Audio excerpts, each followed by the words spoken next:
Hello, welcome to the Conscious Code series on the Embody Me podcast. Today I'm switching things up.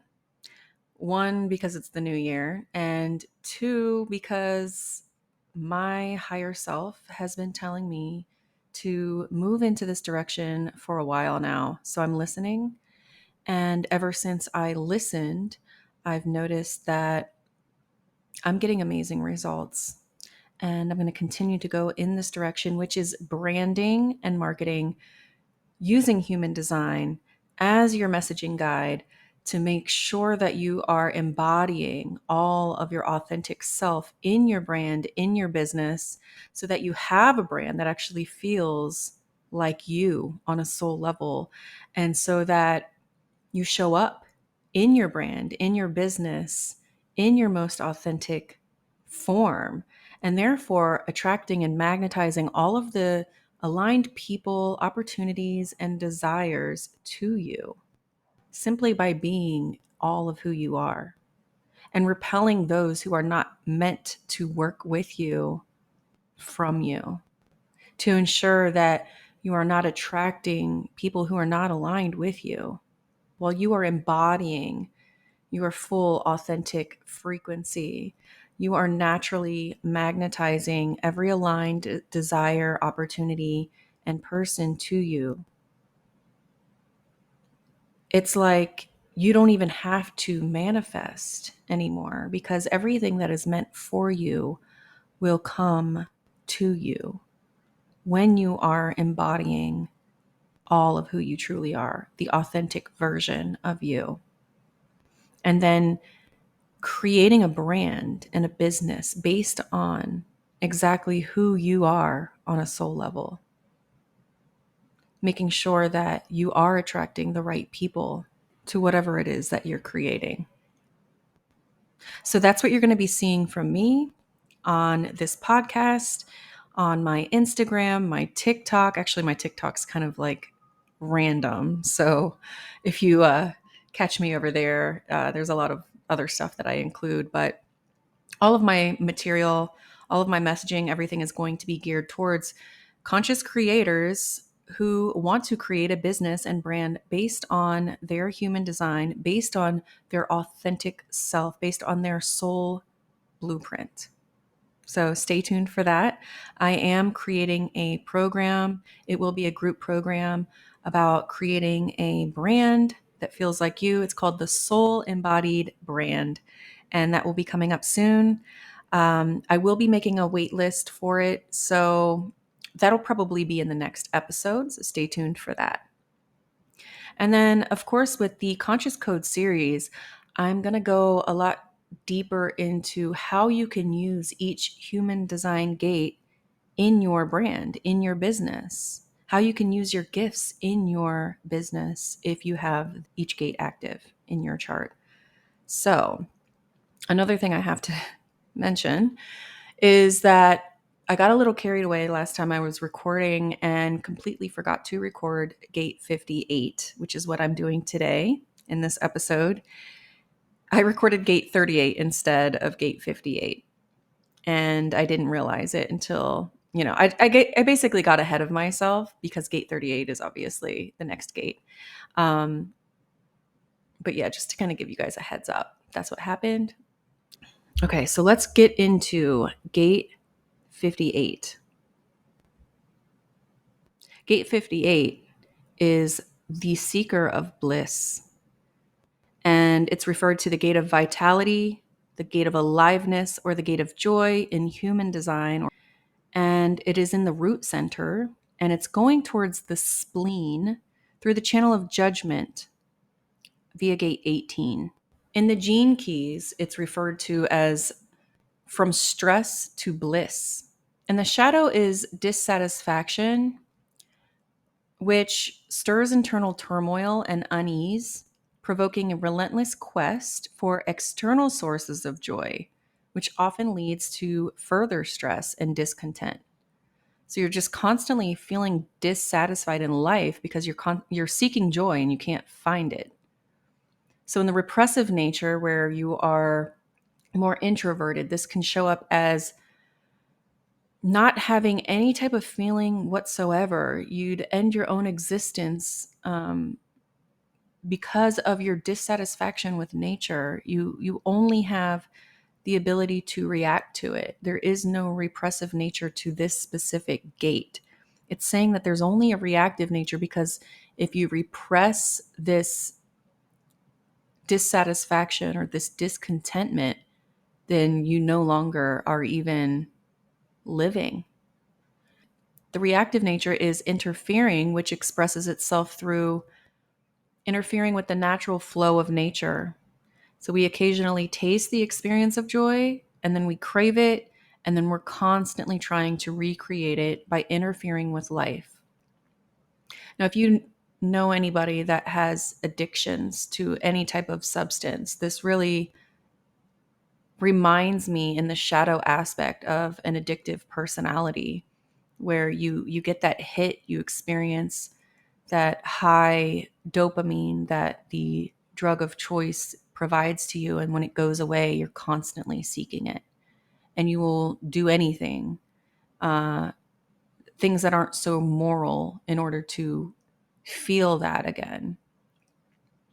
So in the shadow, you're always seeking joy outside of yourself, and you feel restless and unease because you're not aligned with your inner self. You might experience, deep feelings of restlessness, or a feeling of being pulled away from the present moment because you're dissatisfied. And this comes from a lack of fulfillment, indicating that there is a deep absence of joy in your life or within you. And you're always trying to improve things, and you get overwhelmed because of that.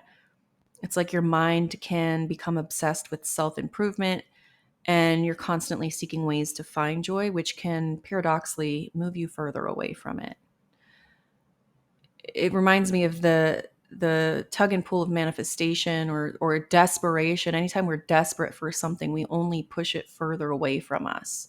But when we finally surrender and let go of that desperation, and we tell ourselves that we'll be fine without it, that's when it comes. That's when it manifests in our life.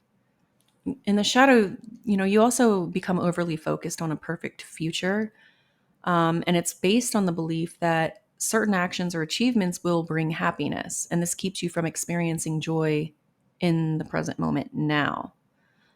Um, Amazing things could be going on around you, but you're so focused on what could happen in your future that you're not even living in the joy that's all around you. And this continuous search for joy can really exhaust you, and it can misdirect you and cause you to feel defeated or lost. And it really is that desperate energy, and it can turn people away because of the desperate energy the shadow lives in. But in your gift, which is vitality, you actually enjoy being of service to others, and you harness the innate life force and channel it towards purposeful and harmonious actions. And through genuine service, you find a deeper sense of joy and fulfillment, reconnecting with the inherent vitality present within you. So, the more you serve others, the more you find that you can connect with the joy that you're seeking out so desperately. And when you're embodied in your gift, you have this innate joy and vitality that exudes from your aura.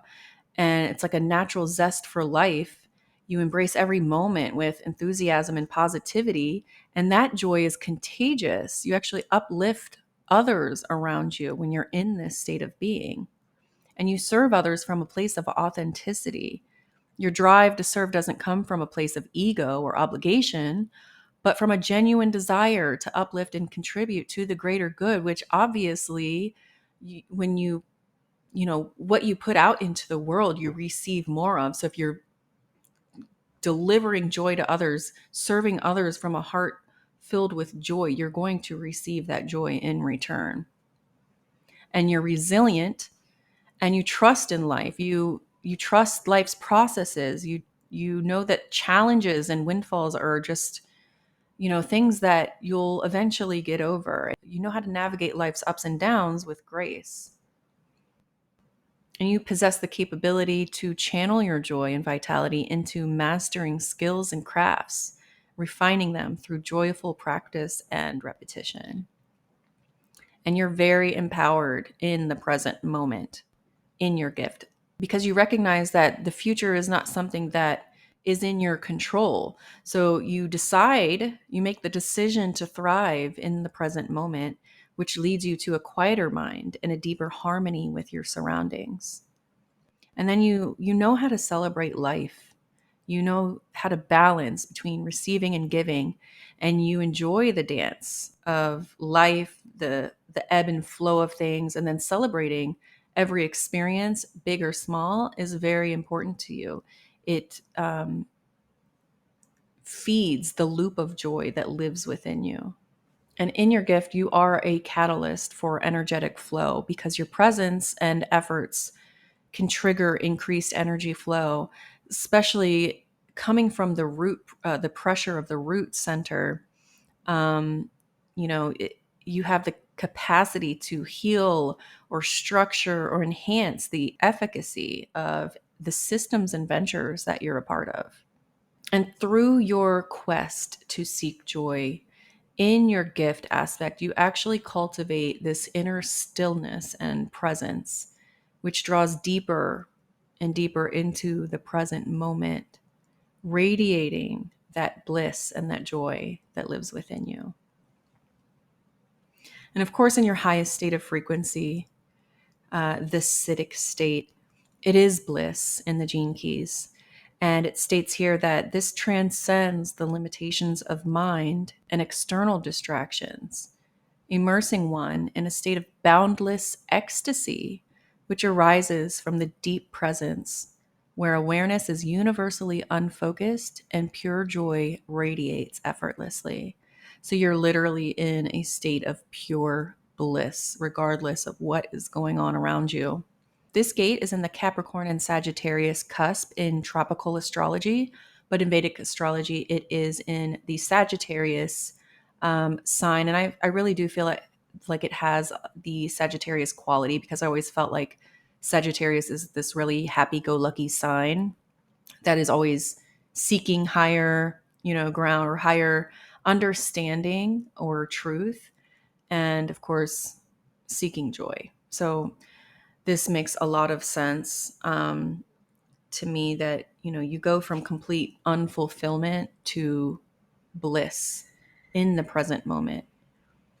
In your shadow, you're always, thinking about the future and what you could experience, the joy that you could create, instead of realizing that you can experience that joy right here, right now, in the present moment by simply being of service to those who align with you.